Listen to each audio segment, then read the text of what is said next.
supone que esto debería... Sí, ¿no? Buenas tardes.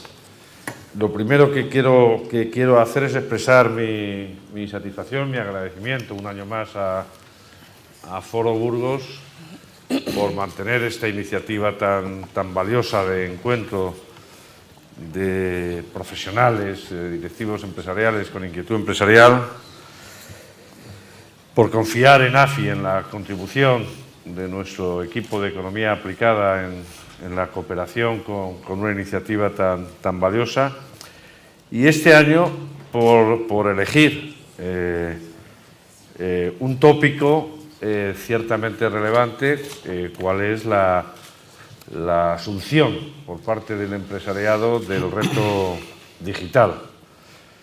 Pero un punto más de agradecimiento, y es dedicar un espacio, una mesa redonda, a particularizar esas consideraciones sobre la agenda digital en el sector de la automoción, que es un sector esencial en la economía española. Si no fuera por él, probablemente no estaríamos disfrutando de la bonanza en el sector exterior, por lo menos de la bonanza relativa que estamos disfrutando. Es un sector clave, por lo tanto, para restaurar el equilibrio en nuestras cuentas exteriores, también para emplear a gente y para generar valor en nuestro país. Es muy importante, ¿qué les voy a decir a ustedes?, en Castilla y León, pero es particularmente importante en esta provincia, donde efectivamente hay empresas emblemáticas, empresas que deberían estar en la cabecera de eso que se da en denominar marca España, no solo las que encabezan el IBEX. La verdadera marca España debería buscarse en empresas que, aunque no estén entre las 2 o 3 de gran capitalización, están de alguna forma vertebrando la transformación de un sector tan importante como el de la automoción. No tenemos mucho tiempo y, sobre todo, no hay tanto tiempo como correspondería a la densidad de talento que hay aquí en estas 3 personas, que son las que van a hablar del sector, ¿no?, y de las transformaciones. Tengo en este orden a Mario Buisán, que es el director general de Industria y de la pequeña y mediana empresa, un área clave en el gobierno económico, en el gobierno industrial en particular de nuestro país. Voy a ahorrar el resto de los atributos curriculares que cada uno de ellos tienen y que son muy dilatados en aras de la distribución luego del tiempo. Tenemos a Arantza Zumur. Este es el orden que a mí me han dado de intervenciones. No sé si nos hemos colocado del todo bien. Que es la directora de estudios de la Asociación Española de Fabricantes de Automóviles y Camiones de ANFAC. Por tanto, un observatorio esencial. A la sazón ha sido alumna de la Universidad Autónoma de Madrid, que es un rating adicional, ¿no? Y tenemos a José Portilla González de Amézaga, ¿no?, que es el director general de la Asociación Española de Fabricantes de Equipos y Componentes para Automoción, de Sernauto. Bueno, efectivamente, podría haber algún observador adicional que añadir valor a esta mesa, pero estarán conmigo que los 3 componentes son interlocutores muy importantes. Hay 3 o 4 grupos de consideraciones sobre las que va a girar la mesa redonda o las intervenciones de ellos. Tiene que ver siempre con digitalización, pero con digitalización y tamaño y dimensión empresarial, con digitalización y multinacionales, tanto multinacionales nuestras como multinacionales extranjeras. Y también vamos a hablar del sector y de las exportaciones, ¿no?, de la vitalidad exportadora que tiene, ¿no? El método es un par de preguntas a cada uno de los ponentes, respuestas en menos de 10 minutos y luego unas consideraciones genéricas donde tendréis oportunidad de interactuar entre vosotros, ¿no? La primera cuestión, Mario, el primer grupo de cuestiones tiene que ver con la consideración de este sector como punta de lanza en esa transformación digital. Es decir, hasta qué punto el sector de la automoción, hay otros sectores, Jorge está hablando ahora desde una perspectiva mucho más agregada, más global, pero hasta qué punto el sector de la automoción es un sector líder, es un sector que de alguna forma va a la zaga o todo lo contrario, está siendo una punta de lanza. Y quería enlazar con lo que iba a ser mi segunda cuestión, apelando un poco al segundo término del binomio de tu dirección general, tan importante, que es la de pequeña y mediana empresa. También ha habido alusiones, las ha hecho Jorge, a la atomización, al tamaño empresarial. Nosotros debemos tener ahora 3.140.000 empresas en nuestro país, no sé si algo más, pero la dimensión sigue siendo un elemento que condiciona la generación de ganancias de productividad suficientes, la disposición, en última instancia, para incorporar en la empresa elementos que contribuyen a dotar de una mayor capacidad competitiva, recursos humanos de calidad, tecnología, etcétera, etcétera. ¿Hasta qué punto la dimensión empresarial media de la empresa en nuestro país es un hándicap para esa adaptación tecnológica, para esa adaptación digital de todo punto necesaria? Muy bien, bueno, buenas tardes en primer lugar y agradecer desde luego la invitación de Foro Burgos y de AFI por estar aquí esta tarde con todos ustedes, ¿no? Bien, trataré de contestar brevemente a lo que me plantea Emilio. En primer lugar, sí, yo creo que el sector del automóvil es un alumno claramente aventajado en la transformación digital y como pionero de esa transformación digital. Es decir, no debemos olvidar que todo esto de la industria 4.0, saben ustedes que el término fue acuñado felizmente, como podemos ver, por el uso mundial que se hace del mismo en Alemania, hace ya por lo menos 10 años, y precisamente la industria del automóvil en Alemania. ¿Y por qué? Porque fueron los primeros que vieron el riesgo y los peligros que venían del otro lado del Atlántico. O sea, esto que hablamos ahora de los coches autónomos de Google y compañía, ellos lo vieron en su momento y de alguna manera esto fue una respuesta a esos peligros, ¿no? Es decir, la industria del automóvil fue seguramente la primera que se embarcó en el proceso de digitalización. Y evidentemente, claro, pues en España pues están casi todas las multinacionales, o los más importantes por lo menos, y evidentemente también pues nos hemos beneficiado de ese proceso. Por lo tanto, sin duda, yo creo que esta es un alumno aventajado, han iniciado tal vez de forma pues casi como pioneros todo lo que supone la digitalización, robótica, sensores, realidad virtual y por lo tanto, pues efectivamente tenemos, vamos, luego ya tanto José como Arantxa pues lo podrán contar mejor, pero tenemos, yo creo, unas fábricas que están en la vanguardia del desarrollo tecnológico. Bien, eso por un lado. El sector del automóvil, bueno, pues tampoco, tú lo has comentado también, no hace falta decirlo, es un sector fundamental para la industria y para la economía española, ¿no? Es más o menos el 10% del valor añadido bruto industrial, empleo alrededor de, bueno, con directos e indirectos casi 2 millones, ¿no? 1.800.000, exportaciones 38.000 millones. Por lo tanto, es un sector muy importante para nuestra economía y estoy de acuerdo contigo. Yo creo que gran parte de lo que es la evolución económica española actual no se entendería sin conocer o ver cuál ha sido la evolución del sector del automóvil, ¿no? Bien, eso por un lado. Por otro lado, respecto a la cuestión tan fundamental de las pymes, ¿no?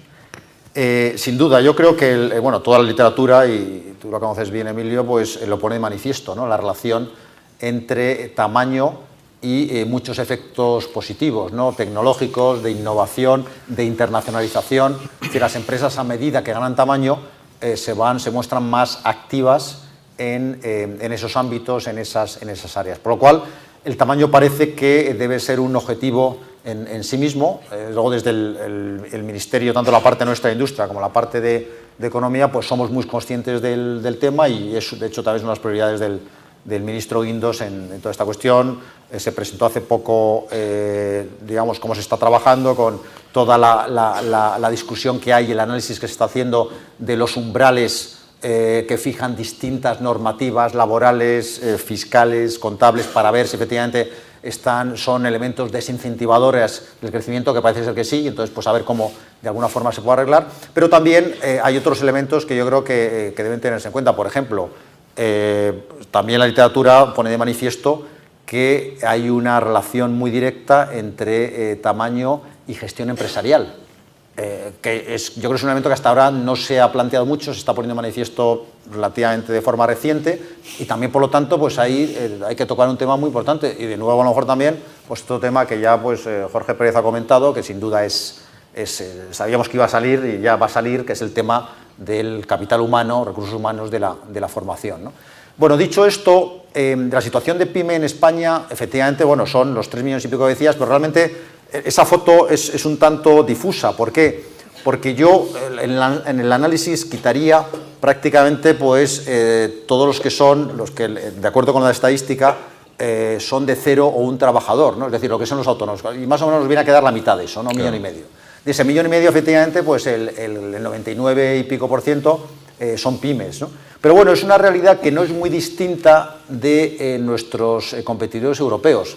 Es decir, cuando se dice, no, es que en España el tejido empresarial está formado por pymes, y yo digo, sí, es cierto, pero el tejido italiano está formado por pymes, el tejido francés por pymes. Tal vez el único país donde hay una ligera diferencia es Alemania, donde el tamaño de, digamos, en porcentajes de empresas, el peso de las medianas tienen una parte algo más importante que en el resto de los países de la Unión Europea. Pero yo digo, el resto, los franceses, italianos, con los cuales, holandeses, nosotros pienso que tenemos que compararnos, pues también responden o reflejan unos porcentajes similares, ¿no? Con lo cual, tenemos un porcentaje de pymes que es el que es, y sin duda, pues hay que trabajar con ellos. Bueno, luego, igual tengo ocasión, nosotros, desde luego, desde la Secretaría General de Industria, vamos, creo que somos conscientes de esto, y nuestra estrategia de transformación digital, digitalización, pone muy especialmente el acento en las pymes. Es decir, los programas, que luego si hay tiempo pues podré contar, que hemos ya lanzado y que estamos implementando, son fundamentalmente para tratar de apoyar, ayudar y asesorar a la pyme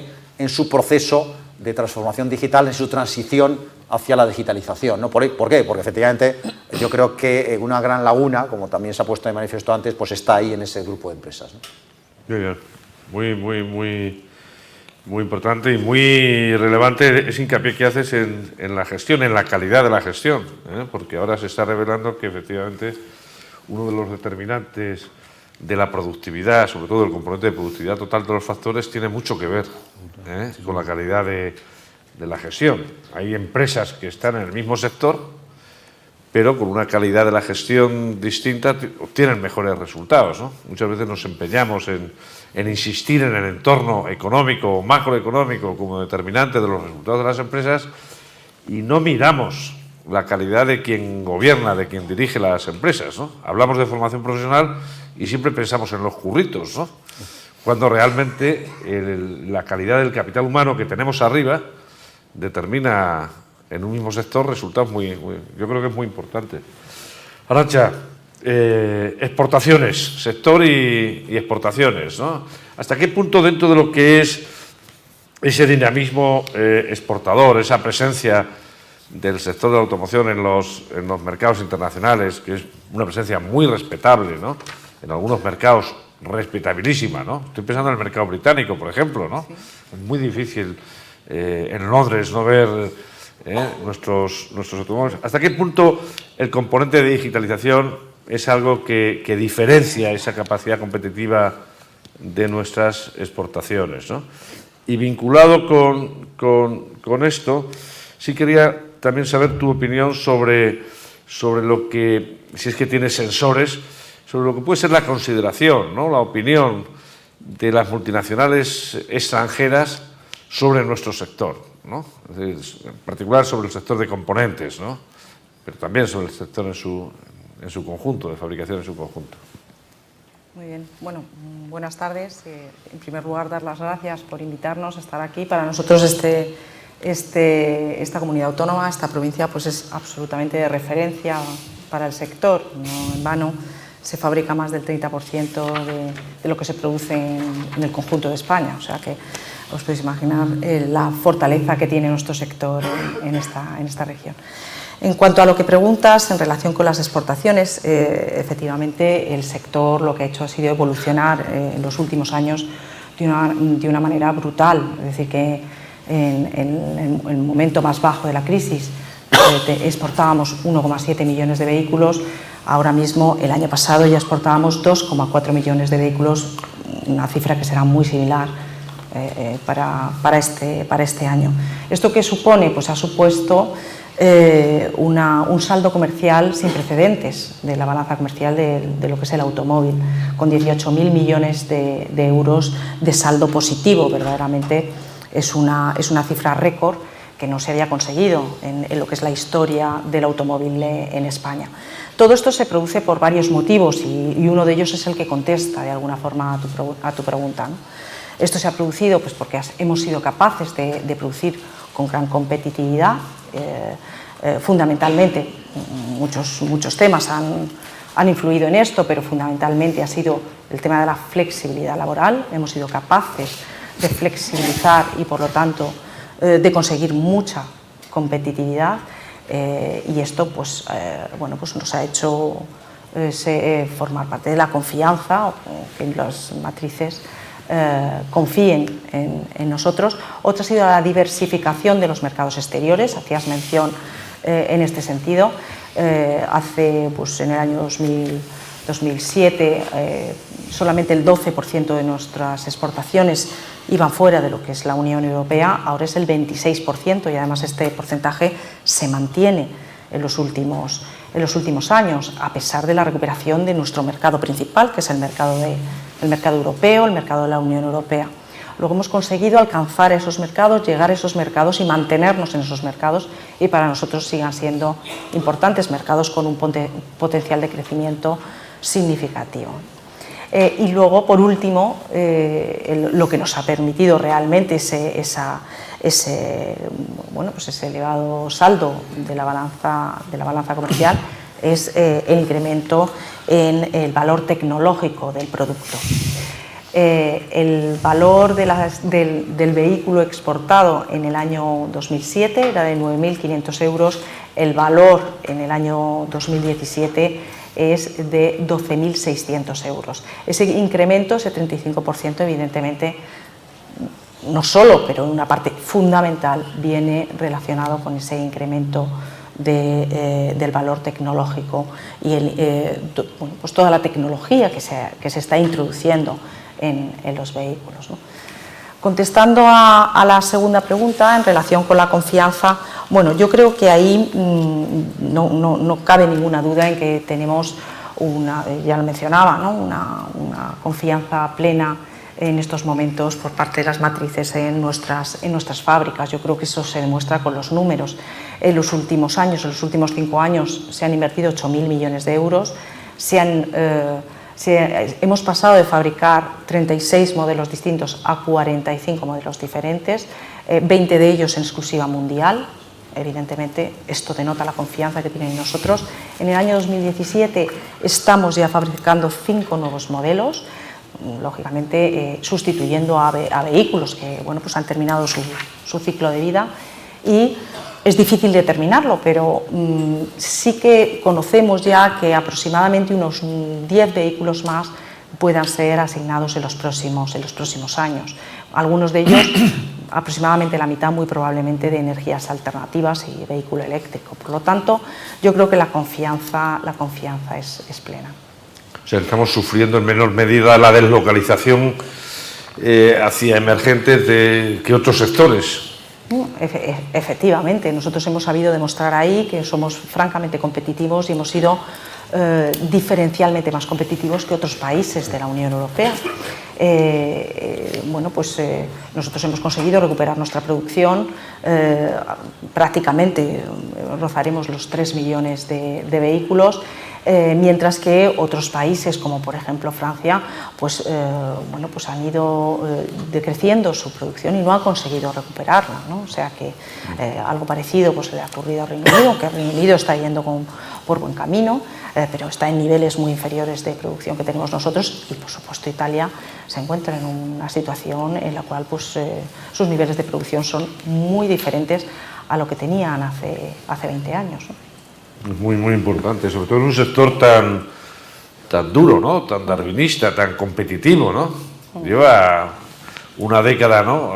Ajustando precios, costes, etcétera, ¿no? Y que nosotros estemos aguantando ahí tiene buena... Don José. Vamos a hablar de multinacionales españolas. De las multinacionales. Aquí hay parte de los responsables de esas multinacionales. A mí me gustaría saber, primero, si pudieras tabular, si pudieras identificar cuáles son los elementos de contraste entre nuestras multinacionales y las multinacionales extranjeras, ¿no? En clave un poco de tu experiencia. Y luego que particularizaras un poco el análisis en el sector de componentes, ¿no? Muy bien. Que está en esta sala muy bien representado. Muy bien. Pues buenas tardes en primer lugar y muy agradecidos en nombre de Sernauto, no sé si se me oye o no. Sí. En nombre de Sernauto, a Foro Burgos y Caja Burgos por invitarnos para estar aquí. Ha sido una delicia dar un paseo por el Espolón. Esta ciudad tan bonita, es un lujo volver a Burgos. Pero tu primera pregunta, pensaba que éramos amigos o no, porque realmente esto que me estás diciendo, en la diferenciación de... Vamos a ver. En mercados global, las multinacionales españolas que están aquí están en el mundo. En concreto, dentro del sector de componentes, fabricantes de componentes, pues nuestras empresas están en 35 países físicamente y exportando a 170. Decir que hay un valor diferenciador desde el punto de vista de las multinacionales españolas respecto de otras extranjeras, pues me cuesta señalar un aspecto respecto de otro.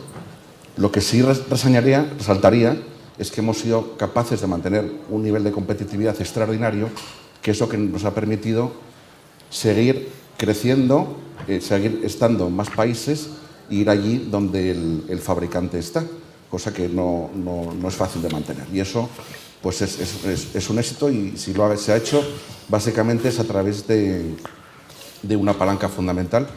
Obviamente, ahí es un sector industrial dentro de la automoción consolidado, son 6 décadas ya en España, con un saber hacer, con mucho trabajo, y sobre todo la principal palanca ha sido la inversión en innovación. Es un sector que de la facturación, y ahora voy a dar unos datos un poco para que, contestando a tu segunda pregunta, para localizar lo que es el sector de componentes en España, es un sector que invierte en innovación el 4% de su facturación. 1.350 millones de euros en el año 2016. Eso es el triple de la media de inversión en I+D+I respecto a la industria española.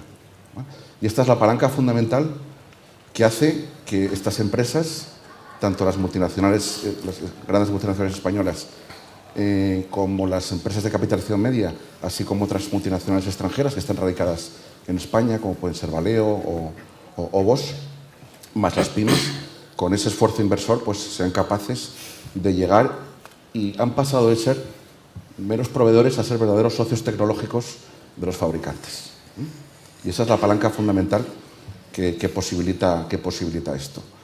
Y como se sigue invirtiendo en I+D+I, las perspectivas para el año 2017 pues siguen siendo positivas. El sector el año pasado facturó 34.000 millones de euros, y las previsiones para este año son de un 7% más, en torno a los 36.000 millones. Y en términos de generación de empleo, el sector emplea a 343.000 personas, 212.000 directas, el resto indirectas, y esperamos un crecimiento de un torno a un 3%. Un dato que sí nos gusta contar desde Sernauto es que el sector genera el 75% del valor del vehículo.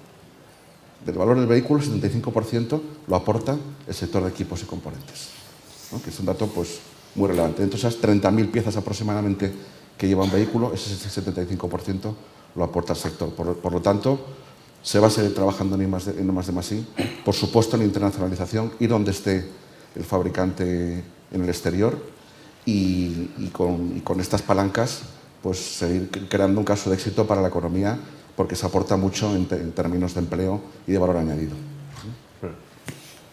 En particular, claro, el sector de componentes en esta región, en esta región, provincia. Muy en particular, que el grupo Antolín, no en vano la presidenta de Sernauto es la Mariana Antolín, la vicepresidenta del grupo Antolín, y bueno, pues es un ejemplo pues para el resto del sector, indudablemente, y bueno, pues un benchmark absoluto en el mundo en el tipo de productos que fabrica, donde está siendo reconocido como un líder.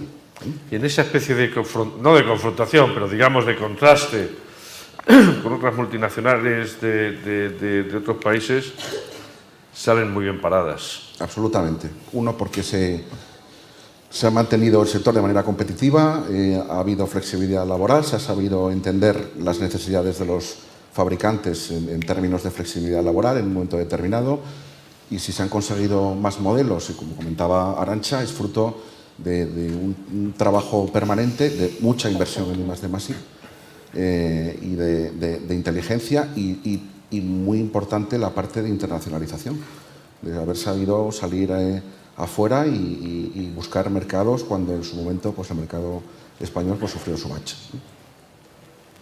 Muchas gracias. Me gustaría haceros una pregunta común a los tres, ¿no? Sobre algo, iba a decir, que forma parte de lo futurible, pero que no, que es el coche eléctrico, el coche autónomo. ¿Qué opinión, desde el punto de vista de expertos en política industrial, os merece? ¿Qué papel va a desempeñar en el futuro? ¿Qué restricciones hay a su extensión? Y si vamos a perder la comba o no.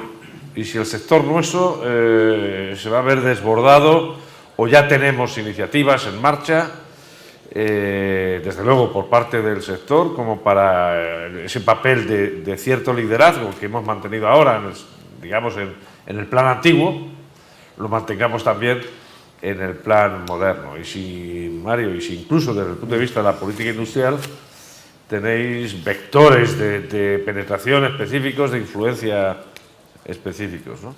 Doy a ti la palabra, pero luego ya... Sí. A ver, sí, pues 3 o 4 ideas, ¿no? O sea, yo creo que hay cierto consenso respecto a las perspectivas del sector en que el vehículo eléctrico autónomo pues es el futuro, ¿no? Aquí la cuestión, como siempre, tan clave es, bueno, pues cuándo vamos a llegar a eso, ¿no? Y por lo tanto, como no puede ser de otra manera, hay bastante incertidumbre, yo creo que es importante toda la transición hasta llegar a ese momento, ¿no? Con lo cual, es por lo tanto muy relevante gestionar bien esa transición, por un lado, y dentro de esa transición, evidentemente, está también lo que tenemos ahora, ¿no? Es decir, cuando se habla de todos estos, del coche, nuevas tecnologías, coche eléctrico o propulsado por otro tipo de energía, no hay que olvidar lo que tenemos ahora, ¿no? El motor de combustión, y que evidentemente es una realidad en la industria y en la economía española.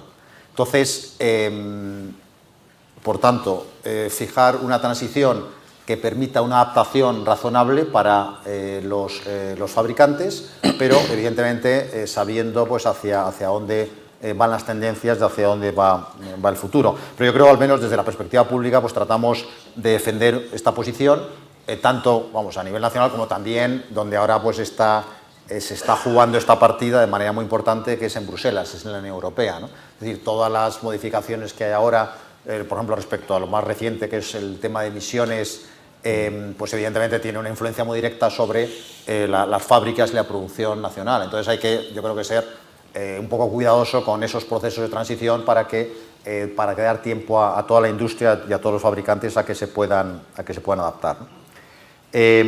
Otra cuestión, sin duda, es decir, para nosotros es un momento fundamental. Yo creo que, dado que existe esta perspectiva con un fundamento, con cierto rigor, pues también nuestra responsabilidad desde el punto de vista de gestores públicos es prever ese escenario, ¿no? Y nosotros ahora, de hecho, estamos trabajando en un marco estratégico general de la industria, del cual queremos que se derive una serie de agendas sectoriales. Precisamente el sector de automoción es la única que se ha presentado hasta ahora, y ahí en esa agenda, en unas medidas muy concretas, se recoge ya esta realidad y esta necesidad de ir adaptándose hacia ese nuevo escenario, ¿no? Por lo tanto, yo diría que, bueno, que somos conscientes, entiendo, evidentemente estas agendas las hemos hecho en colaboración perfecta, pues tanto con ANFAC como con Sernauto, y por lo tanto, como yo creo que también tiene que ser la política industrial, ¿no? Que es una colaboración pura, público-privada, y por lo tanto yo diría pues que somos razonablemente conscientes, y por lo tanto estamos con manos a la obra para que ya no nos coja de sorpresa, sino que estemos a la vanguardia del cambio que se está produciendo. Esa reflexión estratégica, claro, es lógicamente en complicidad con Europa, con lo que se está haciendo en Europa, ¿no? ¿Qué referencia temporal digamos, de dominio del vehículo autónomo, etcétera, manejáis? Hombre, no es fácil comentarlo, ¿no? Porque yo creo que también, bueno, vamos a ver, hay una serie de vectores que no se pueden controlar del todo. Por ejemplo, para ser muy prácticos, el tipo de disposiciones que desde el punto de vista de los poderes municipales se están poniendo en marcha. Eso es un elemento, por ejemplo, que hace, bueno, no ya un año, 6 meses no existía. Y evidentemente eso es un vector importante de aceleración del proceso. Fíjate en el caso de Alemania. En el caso de Alemania, precisamente, vamos, con la famosa sentencia de este verano, donde ha puesto por encima lo que es la seguridad, vamos, la salud del ciudadano alemán, y eso ha provocado pues toda la famosa cumbre del diésel alemán y, por lo tanto, pues la aceleración y adaptación de las marcas o digamos, de los motores más tradicionales, ¿no? Con lo cual, ahí hay elementos de aceleración que no son controlables, pero evidentemente va a ser un proceso, vamos, relativamente rápido. Hombre, yo creo que va a durar años, pero que se puede acelerar en el futuro más o menos inmediato, ¿no? Sí. Muy en línea, por supuesto, con lo que ha dicho Mario, desde luego, y aportar algunas cifras, algunos números.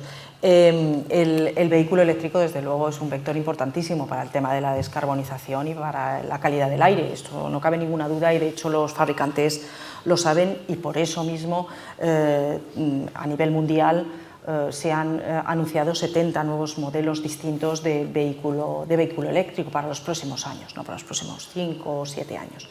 Luego, esto es clarísimo, o sea, las marcas tienen muy claro que esto es un vector y es algo importante para avanzar en esas exigencias, ¿no? Bueno, pues que cada vez tiene más desde el punto de vista medioambiental, ¿no? Pero efectivamente, bueno, esta transformación, esta transición debe hacerse de una manera inteligente, lo ha comentado Mario, debe hacerse de forma que sea rentable para Europa, rentable para España, y por lo tanto el vehículo de bajas emisiones, el vehículo de gasolina y diésel, debe ser de alguna forma el puente que permita ir avanzando hacia un mercado con una cuota mayor de vehículo alternativo y vehículo eléctrico en particular. De hecho, bueno, pues la cuota actualmente a nivel mundial de vehículo eléctrico es del 1%. Los más optimistas, haciendo previsiones para los próximos años, para el 2030, hablan que puede llegar a ser el 25%, 20-25%.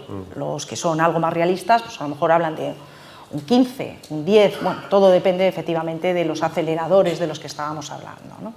Pero independientemente no pasa de eso, o sea, quiero decir que en cualquier caso estamos hablando de unos porcentajes, evidentemente, pues en los cuales podemos ver que el resto tendrá que ser de alguna manera cubierto por una tecnología de bajas emisiones, pero gasolina y diésel, ¿no?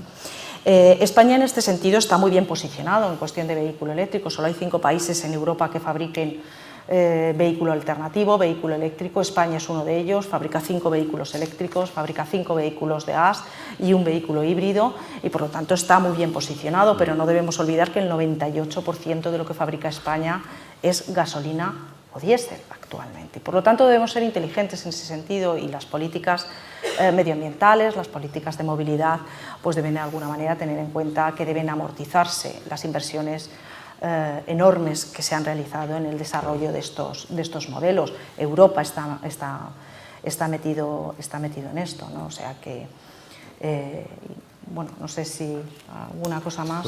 Pues nada, totalmente de acuerdo, en línea con la autoridad competente. En línea, ¿no? con la autoridad competente. Como no puede ser. Y además con quien trabajamos codo a codo y de manera permanente. Nosotros defendemos el principio que denominamos de neutralidad tecnológica. Lo estamos haciendo también a nivel europeo. Hay muchísima presión a nivel europeo contra el diésel, las emisiones de CO2, con las que estamos totalmente de acuerdo. O sea, la evolución ahora del Euro 6 pues, está dando unos niveles de contaminación impensables hace 10 años respecto a la baja, y lo que defendemos es que efectivamente se siga trabajando en que esas tecnologías sean más limpias, pero no se pueden canibalizar de la noche a la mañana, como comentaba Mario. Y eso tendrá que tener su desarrollo. Que vamos indudablemente al eléctrico, híbrido al autónomo, sí, esto llevará su paso, como decir, sus pasos correspondientes, pero indudablemente el sector de componentes ya está trabajando en esto, ya está en una cuestión muy importante que antes no reseñé. El sector de equipos y componentes en España es líder en procesos, aparte de producto, el producto final, que es líder en procesos de fabricación. Y es aquí donde debemos hacer un esfuerzo importante para poder captar los modelos eléctricos que se empiecen a fabricar dentro de 2, 3, 4 o 5 años, porque eso está ahí.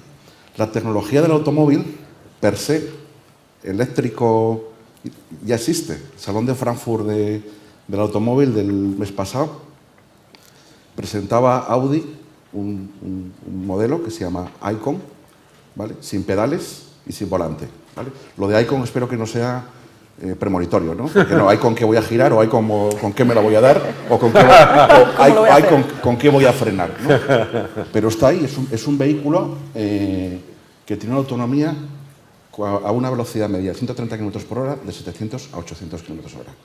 Eso ya está ahí, ¿vale? ¿Qué falta? Infraestructura. ¿Con qué se conecta? Todo el tema ético, todos los temas legales. El coche, cuando esté en una situación determinada, ¿qué decide? ¿Atropellar a la ancianita o al niño que va con el lobito caminando?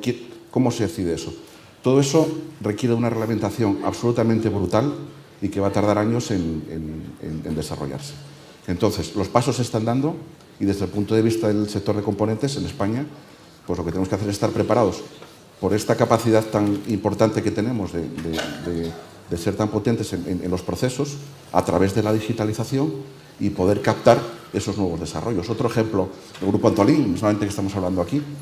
El techo de Antolín, pues hace unos años era un componente metálico, que tenía pues un revestimiento. Bueno, pues al día de hoy está incorporando pues muchísima sensórica para muchísimas otras cuestiones relacionadas y para generar información dentro del vehículo. Una empresa como Ficosa, que lleva 40 años fabricando 1 de cada 3 espejos retrovisores de los vehículos del mundo.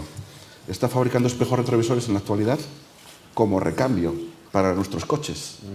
Pero en realidad lo que está trabajando con Panasonic, que es su otro socio, son las pantallas que son dentro. Dentro de 2 o 3 años no habrá espejo retrovisor. Van a ser retrovisores que van dentro, que nos van generando información. Por lo tanto, estas dos cosas concretas que estoy contando indican que esto ya está aquí, que va a llevar su plazo, pero que nuestras empresas ya están trabajando para esto. ¿Un comentario, alguna precisión? Parece como si estuvierais súper alineados. Nunca la política industrial estuvo tan alineada con el sector, ¿no? Lo está, es que lo está, lo que está comentando. Perdón, Mario. Sí, no, adelante. Está hablando de política industrial. No, habla. No, a ver si hay un atisbo de crítica. Ahora. No, en absoluto. Iba a decir todo lo contrario. Está muy bien. O sea, la agenda sectorial que se ha presentado con el Ministerio ha sido un trabajo ingente de año y medio entre ANFAC, la Secretaría General de Industria con Begoña Cristeto, con Mario, con Sernauto y con la ayuda de KPMG. Pues bueno, es un indicador también y por dar pautas al auditorio de por dónde hay que trabajar también las cuestiones en este país, es en las colaboraciones público-privadas.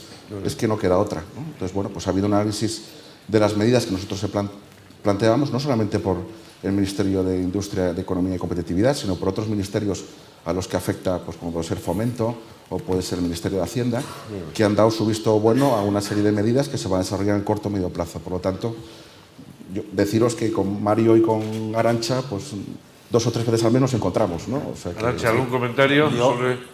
O sea, lo que voy a decir es que, claro, efectivamente, pues estamos muy alineados, sí, pero porque llegamos a consensos sobre las medidas. Está bien. Es decir, que hay cuestiones, evidentemente, que plantea las asociaciones que nosotros no vemos y se lo decimos. Y ellos, efectivamente, lo entienden y por lo tanto dicen, bueno, pues esto sí, al corto plazo, medio plazo no tiene sentido, vamos a dejarlo para más largo plazo, ¿no? O sea, hemos llegado a ese casi un proceso de negociación interno en el cual, al final, con el resultado, todos nos hemos sentido cómodos y de ahí yo creo que el alineamiento. O sea, que ese alineamiento está muy trabajado, ¿no? Es lo que quería decir, ¿no? ¿Ibas a puntualizar algo, Arantxa? No, yo sencillamente comentar que efectivamente la colaboración público-privada es fundamental y ahí bueno, pues nosotros desde luego valoramos muy positivamente muchas de las iniciativas que se están desarrollando desde hace muchos años, además por parte de industria y que, bueno, pues que ha ayudado mucho a lo que es la industria, sobre todo en la época de crisis, en introducir innovación, en seguir innovando en ese proceso que era absolutamente necesario para poder traer todos esos nuevos modelos y que efectivamente sigue potenciándose ahora también con Industria 4.0 y con otra serie de ayudas más directas al automóvil, pero que evidentemente no se ha dicho ya en varias ocasiones, pero que no debemos olvidar todo el tema regulatorio, es decir, la tecnología va por delante de la regulación, siempre va por delante, al menos en el automóvil así es, ¿no? Y por lo tanto toda la parte regulatoria, tanto de lo que es la gestión de los datos con garantías, cómo se va a hacer, vamos a tener muchísima información que va a generar el propio automóvil, el propio conductor, como un vehículo que es verdaderamente pues una pantalla más, ¿no? Plenamente conectado, hiperconectado, ¿no? Entonces todo eso efectivamente debe regularse con garantías. Algunas cosas, bueno, pues se están haciendo, algunas cosas se están analizando y en algo se está avanzando. Y luego por el lado del vehículo autónomo, que también lo has mencionado, ¿no? España es pionera precisamente en permitir la circulación real de vehículo autónomo en carreteras españolas. En el año 2015 la DGT hizo una instrucción por la cual este tipo de experiencias pilotos se pueden realizar, ¿no? Esto es pionero, esto no lo tienen otros países, por lo tanto debemos aprovecharnos de ello y ser pues un país bueno, pues punta de lanza para este tipo de Mario, desarrollo. ¿Algún comentario final? Pues yo creo que poco más que añadir, ¿no? Yo creo que, bueno, centrándonos a lo mejor un poco más en lo que entiendo que también es el objeto de toda esta jornada, que es la digitalización, yo creo que, bueno, como decíamos, el sector del automóvil es un alumno aventajado, pero junto con alumnos aventajados tenemos alumnos no tan aventajados, ¿no? Y entonces yo creo que, bueno, pues hay que hacer un esfuerzo. Nosotros, desde luego, estamos primero pues intentando divulgar y sobre todo concienciar especialmente a la PYME, ¿no? Que es donde, en principio, como también se ha puesto a manifiesto, pues es la que tiene menos medios y por lo tanto menos posibilidades de subirse a este tren, que por otro lado yo coincido con lo que ha comentado Jorge Pérez. Yo creo que a diferencia de otras revoluciones industriales, en esta cuarta revolución le hemos cogido mucho más a tiempo que las anteriores, ¿no? Y entonces tenemos que aprovechar esta situación, esta posición de partida para seguir al menos en esa posición, o si no, elevarnos e irnos hacia la vanguardia, ¿no? Y así es como, desde luego, nosotros desde el Ministerio pues estamos trabajando y tratando de poner de manifiesto lo mucho que nos jugamos como industria, como empresas y como país en este tema. Muy bien, muchas gracias. Habrán podido verificar que teníamos poco tiempo para tanto valor añadido, ¿no? Pero en cualquier caso lo que sí se ha puesto también de manifiesto es que estamos ante un sector muy respetable, primero por las credenciales, por las cifras, por la calidad de los profesionales, por esa capacidad de anticipación, por ese papel en el sector exterior y desde luego por la importancia relativa que tiene en esta región y en esta ciudad, y a la que probablemente no es del todo ajeno el papel que en su momento debió jugar la entidad financiera que tenía aquí sus raíces, ¿no?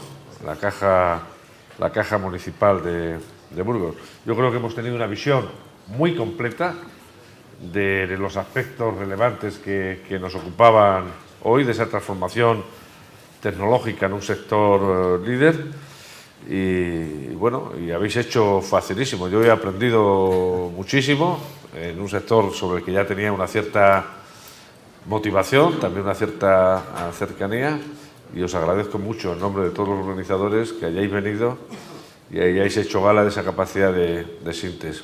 Mario, Arantxa y José. Muchas gracias. Muchas gracias.